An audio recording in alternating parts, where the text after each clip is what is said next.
नमस्कार साथियों, नारायणी क्लासेज के यूट्यूब चैनल पे आपका स्वागत है। हरियाणा जी के एमसीक्यू सीरीज का अगला भाग आइए शुरू करते हैं।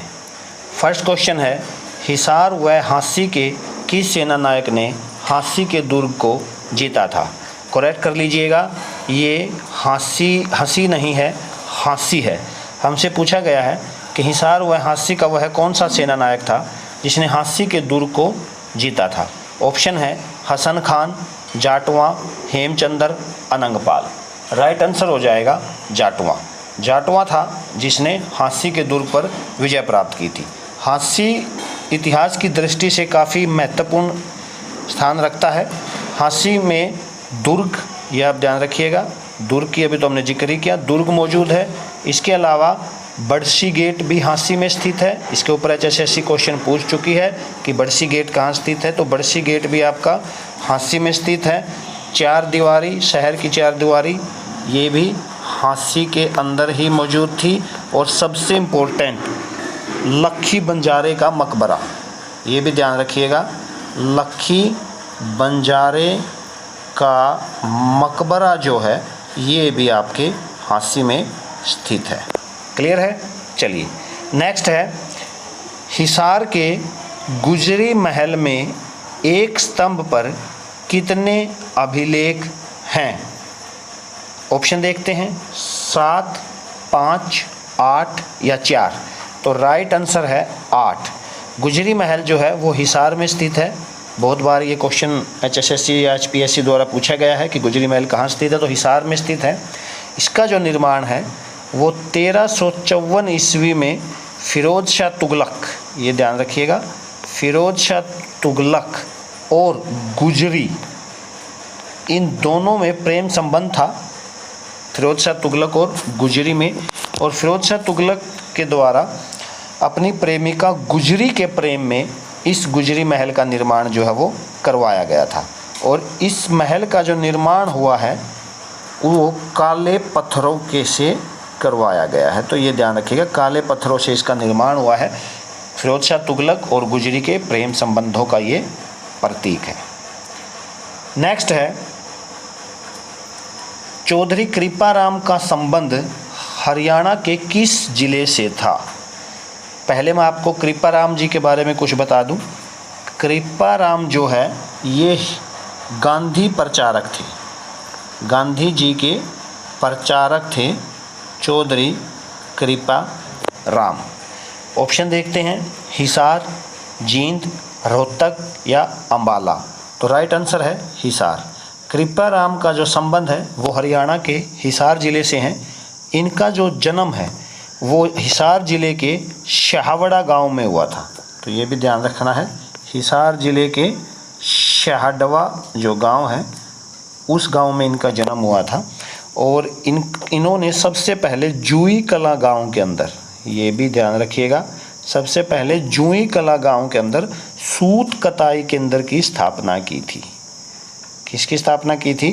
सूत कताई केंद्र। क्लियर है? तो कृपाराम का संबंध हिसार जिले के शावड़ा गांव से है, जो गांधी जी के प्रचारक थे। और इन्होंने हिसार में के जुई गांव में सूत कताई केंद्र की स्थापना जो है वो की थी। अगला क्वेश्चन देखते हैं, हिंदी पंजाबी विवाद के दौरान निम्न में से कौन हिंदी क्षेत्रीय समिति के अध्यक्ष चुने गए थे? यहाँ ये थोड़ा सा मिसप्रिंट हो रखा है, इसको आप ठीक कर लीजिएगा। ये हिंदी पंजाबी, हिंदी पंजाबी क्षेत्रीय, यहाँ है क्षेत्रीय, ध्यान रखिएगा। तो हिंदी पंजाबी क्षेत्रीय जो समिति थी उसके अध्यक्ष कौन चुने गए थे, ये क्वेश्चन हमसे पूछा गया है। भाई आपको पता होगा, जब हरियाणा के जो नेता थे वो अलग हरियाणा की मांग कर रहे थे, तो उस समय हिंदी और पंजाबी दो क्षेत्रों में बांटा गया था हरियाणा को। उसमें से जो हिंदी क्षेत्रीय समिति थी उसके अध्यक्ष हमसे पूछा गया है कौन थे। ऑप्शन है बलवंत तायल, मास्टर तारा सिंह, प्रताप सिंह कैरो, फतेह सिंह। तो राइट आंसर है बलवंत तायल। बलवंत तायल जी को हिंदी पंजाबी क्षेत्रीय समिति के अध्यक्ष चुना गया था? क्लियर है? चलिए नेक्स्ट है, हिमाचल प्रदेश के डगसई से उद्गम करने वाली कौन सी नदी हरियाणा में से बहती है? बहुत सिंपल क्वेश्चन है, बहुत इजी क्वेश्चन है, काफ़ी बार पूछा गया है, तो इसको मेरे ख्याल से आप सभी आंसर अच्छे से दे दोगे इसका। ऑप्शन देख लेते हैं, घग्गर नदी, यमुना नदी, इंदौरी नदी, मारकंडा नदी। तो राइट आंसर हो जाएगा घग्गर नदी। हरियाणा की सबसे बड़ी बरसाती नदी है और ये हिमाचल प्रदेश के डगसई नामक स्थान से, जो कि सोलन डिस्ट्रिक्ट में पड़ता है, सोलन डिस्ट्रिक्ट में पड़ता है डगसई, हिमाचल प्रदेश के अंदर, वहाँ से इस नदी का उद्गम स्थल होता है और हरियाणा के पंचकुला ज़िले से ये हरियाणा में एंटर करती है। चलिए नेक्स्ट क्वेश्चन देखते हैं। नेक्स्ट है, हरियाणा पंजाब सीमा आयोग के अध्यक्ष कौन थे? हरियाणा पंजाब सीमा जो आयोग था उसके अध्यक्ष पूछा गया है हमसे, कौन थे? ऑप्शन देखते हैं, JC Shah, RC Lohari, MG Joshi, JD Gupta. Right answer है JC शाह। देखिए, जब हरियाणा पंजाब अलग हुए तो हरियाणा और पंजाब की सीमा को निर्धारित करने के लिए एक आयोग का गठन किया गया और उस आयोग के जो अध्यक्ष थे वो थे JC शाह। पूरा नाम था इनका जयंती लाल शाह। क्या नाम था पूरा? जयंती लाल शाह उस आयोग के अध्यक्ष बनाए गए, जिसे इन शॉर्ट JC शाह आयोग के नाम से भी जाना जाता है और ये भारत के पूर्व न्यायाधीश थे, ये ध्यान रखिएगा। चलिए नेक्स्ट देखते हैं, हरियाणा केसरी के संचालक कौन थे? ये मोस्ट इंपोर्टेंट क्वेश्चन बनेगा, इसको ध्यान रखिएगा। हरियाणा केसरी के संचालक हमसे पूछा गया है कौन थे? बनारसी दास गुप्ता, आत्माराम जैन, कन्हैया लाल सिंह या जियालाल जैन। तो राइट आंसर है बनारसी दास गुप्ता। बनारसी दास गुप्ता हरियाणा केसरी के संचालक थे। बनारसी दास गुप्ता हरियाणा के मुख्यमंत्री भी रहे हैं। हमने जब मुख्यमंत्री सीरीज की थी तो उसमें हमने इनका डिस्कस किया था डिटेल से। बनारसी दास गुप्ता हरियाणा के मुख्यमंत्री रहे हैं 1975 से 1977 तक और 90 से 90 तक। इसके अलावा इन्होंने अपना देश हरियाणा कांग्रेस पत्रिका का संपादक भी इनके द्वारा किया गया है, तो ये भी ध्यान रखिएगा। अपना देश ये मैगजीन थी, इसका जो संचालन है वो भी बनारसी दास गुप्ता के द्वारा किया गया था और एक थी हरियाणा कांग्रेस पत्रिका, तो ये भी ध्यान रखिएगा। हरियाणा कांग्रेस पत्रिका, हरियाणा कांग्रेस पत्रिका का संपादन भी बनारसी दास गुप्ता के द्वारा किया गया है, तो ध्यान रखिएगा। हरियाणा केसरी के संचालन भी किसने किया? बनारसी दास गुप्ता ने। हरियाणा के पूर्व मुख्यमंत्री रहे हैं 1975 से 1977 तक, 1990 से 1990 तक। इसके बाद अपना देश और हरियाणा कांग्रेस पत्रिका का संपादन भी इनके द्वारा किया गया है। नेक्स्ट है, हर्षचरित किस भाषा में लिखी गई है? बहुत इजी क्वेश्चन है, काफ़ी बार डिस्कस किया है या काफ़ी बार पूछा गया है। हर्षचरित किस भाषा में लिखी गई है? ऑप्शन देख लेते हैं, हिंदी, संस्कृत, पाली या मगधी। तो राइट आंसर है संस्कृत। हर्षचरित जो है ये बाणभट्ट के द्वारा लिखी गई है और किसके बारे में लिखी गई है? हर्षवर्धन के बारे में। संस्कृत भाषा का एक ग्रंथ है जो कि बाणभट्ट द्वारा लिखी गई है और किस में लिखी गई है? किसके? महाराजा हर्षवर्धन के जीवन चरित्र का इसमें वर्णन किया गया है। इसमें हर्षवर्धन के जो वंश थे पुष्यभूति से लेकर, और ये ध्यान रखिएगा, पुष्यभूति से लेकर और सम्राट हर्षवर्धन तक इनका पूरा जो वंश था उसके बारे में डिटेल से वर्णन इसके अंदर किया गया है। अगला है, हादी हरियाणा की उपाधि किसे प्रदान की गई है? हादी हरियाणा की जो उपाधि है वो किसे प्रदान की गई है? ऑप्शन देख लेते हैं, शेख फरीद, शेख उस्मान, शाह मोहम्मद या हजरत खैरू। तो राइट आंसर हो जाएगा शाह मोहम्मद।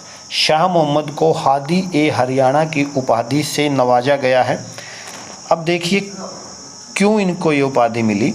इन्होंने जो इस्लाम धर्म था, या इस्लाम धर्म में जो परिवर्तित हुए थे राजपूत, वो राजपूत जो इस्लाम धर्म जिन्होंने परिवर्तित कर लिया था, उनको हिंदू धर्म से अलग संस्कृति धारण करने के लिए, क्योंकि राजपूतों का जो धर्म था वो हिंदू था, और जब उन्होंने मुस्लिम धर्म को अपना लिया तो हिंदू धर्म से अलग एक संस्कृति धारण करने के लिए इन्होंने, शाह मोहम्मद ने उनके ऊपर करारा प्रहार किया था। इसीलिए इनको हादी ए हरियाणा की उपाधि से नवाजा गया था। तो हादी ए हरियाणा की उपाधि किसे प्रदान की गई थी? तो ध्यान रखिएगा, शाह मोहम्मद को। अगला क्वेश्चन है, हरियाणा सरकार द्वारा राज्य में अंगदान को बढ़ावा देने के लिए कहाँ पर post graduate of medical science को स्थापित किया गया है? ऑप्शन है रोहतक, करनाल, झज्जर या जींद। तो राइट आंसर है दोस्तों रोहतक। हरियाणा सरकार ने रोहतक के अंदर अंगदान को बढ़ावा देने के लिए पोस्ट ग्रेजुएट मेडिकल साइंस को स्थापित किया गया है, और इसके ऊपर लगभग शुरुआती कीमत जो थी वो 88.90 लाख रुपए जो है वो शुरुआत में खर्च किए गए थे। तो मोस्ट इम्पोर्टेंट क्वेश्चन हो जाता है, ध्यान रखिएगा कि अंगदान करने के लिए post graduate of medical science कहाँ पर स्थापित किया गया है? तो रोहतक में। अगला क्वेश्चन है, हरियाणा से प्रतिष्ठित कवि जिन्होंने भूदान आंदोलन के रूप में भाग लिया था वो कौन थे? मोस्ट इम्पोर्टेंट बनेगा, ध्यान रखिएगा कि भाई हरियाणा के ऐसे कौन से प्रतिष्ठित कवि हैं जिन्होंने भूदान आंदोलन में भाग लिया था। ऑप्शन देख लेते हैं, खुशीराम शर्मा, भाई परमानंद, अनूप चंद आफ्ताब या उदयभान हंस। देखिएगा दोस्तों, भूदान जो आंदोलन है ये आप सब शायद जानते होंगे। ये जो ज़मीन थी जिनके पास, जो ज़्यादा जिनके पास जो ज़मीन थी, एक आंदोलन चलाया गया था कि भूदान आंदोलन के अपनी ज़मीन जो है वो दान के रूप में दे दी जाए। विनोबा भावे का इसमें अहम रोल रहा था। तो हरियाणा से ऐसे कौन से कवि थे जिन्होंने इस आंदोलन में बढ़ चढ़कर भाग लिया था?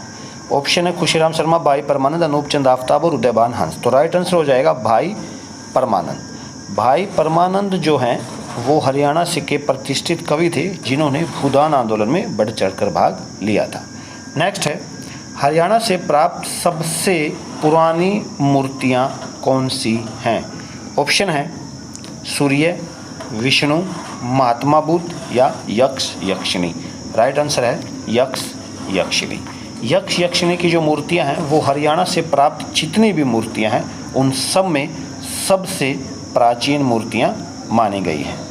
यक्ष मूर्ति इसमें दाईं तरफ और दक्षिण जो यक्षिणी जो मूर्ति है वो बाईं तरफ स्थित है, ये ध्यान रखिएगा। दाईं तरफ में है, ये होगी दाईं तरफ में यक्ष की मूर्ति है और बाईं तरफ में यक्षिणी की मूर्ति है, और इन मूर्तियों का जो संबंध है वो महाभारत से है। तो ये भी आप ध्यान रखिएगा। अगला क्वेश्चन है, हरियाणा पंजाब सीमा आयोग का गठन कब किया गया था? जब हरियाणा पंजाब से अलग हुआ तो उस समय हरियाणा पंजाब आयोग का गठन किया गया था। हमसे पूछा गया है वो गठन कब किया गया था। ऑप्शन देख लेते हैं, 25 मई 1968, 1 मई 1968, 20 अप्रैल 1966 या 20 अप्रैल 1965। राइट आंसर है 20 अप्रैल 1966। किसकी सिफारिश पर? हुकम सिंह समिति की सिफारिश पर, ये ध्यान रखिएगा। हुकम सिंह जो समिति थी इसकी सिफारिश पर हरियाणा पंजाब सीमा आयोग का गठन 20 अप्रैल 1966 को किया गया था, और इसी ने 1 नवंबर 1966 को पंजाब को विभाजित करके हरियाणा राज्य बना दिया गया। क्लियर है? चलिए, ये थे दोस्तों आज के हमारे क्वेश्चन। मिलते हैं कुछ नए क्वेश्चन के साथ नई वीडियो के अंदर। तब तक के लिए धन्यवाद।